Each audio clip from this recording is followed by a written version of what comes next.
Nous sommes le 23 février 2021 et nous en sommes exactement au même point que le 23 février 2020. Ah non, aussi, il y a un truc qui a changé. C'est plus le virus chinois aujourd'hui, c'est le variant anglais. Vous rendez-vous compte de ce que Macron et sa bande de sinistres et criminels incompétents ont fait? Pas un lit d'hôpital supplémentaire pour pouvoir prendre en charge le surplus de patients causé par l'épidémie. Pas un lit de réanimation supplémentaire depuis l'année dernière. Aucun programme de prophylaxie et de prévention dirigé vers les personnes vulnérables, vers les personnes qui sont susceptibles de tomber malades et de développer la forme grave. Rien. Depuis un an, tout ce qui sous-tend les actions de Macron et de sa bande de sinistres et criminels incompétents, c'est le postulat suivant. Soigner les gens, c'est les inciter à tomber malades. Aujourd'hui, 23 février 2021, nous avons l'épitomée du sinistre et criminel incompétent macronistanais, c'est-à-dire Monsieur Cédric O, qui déclare sur Sud Radio la chose suivante. Ouvrez les guillemets. Nous travaillons à de nouvelles fonctionnalités pour l'appli Tous Anti-Covid pour le jour où les restaurants rouvriront avec un QR code qui remplacera le cahier de rappel des restaurants. Fermez les guillemets. Ces sinistres et criminels incompétents croient encore qu'on résout une épidémie avec une application de smartphone. Non mais monsieur là, va falloir arrêter de nous raconter des histoires parfaitement inconstitutionnelles puisque cela génère une inégalité fondamentale de traitement, car rien dans la loi française ne peut et ne pourra obliger quiconque à posséder un smartphone ou quiconque à se promener en permanence avec son smartphone. Et bien sûr, les manipulations à coups de sondages complètement caviardés continuent. Par exemple, aujourd'hui, on vous publie allègrement un sondage qui affirme que 52% des Français sont favorables à la vaccination obligatoire en entreprise. Et là, c'est pareil, complètement illégal.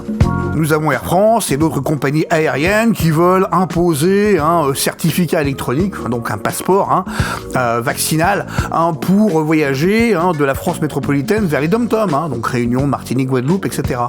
Ce qui est également parfaitement illégal. Nous avons Thierry Breton, aujourd'hui commissaire européen et ancien ministre des Finances de Chirac, qui nous explique que non, mais nous à la Commission on travaille pas du tout sur un passeport vaccinal, on travaille juste sur un certificat sanitaire numérique. Je vais juste rappeler à monsieur Breton deux choses. La première, c'est que quand on a été patron d'Atos, l'un des leaders mondiaux du traitement de données informatiques, on se tient très très loin de ce genre de données parce que conflit d'intérêts oblige, ça peut tomber très vite en matière pénale.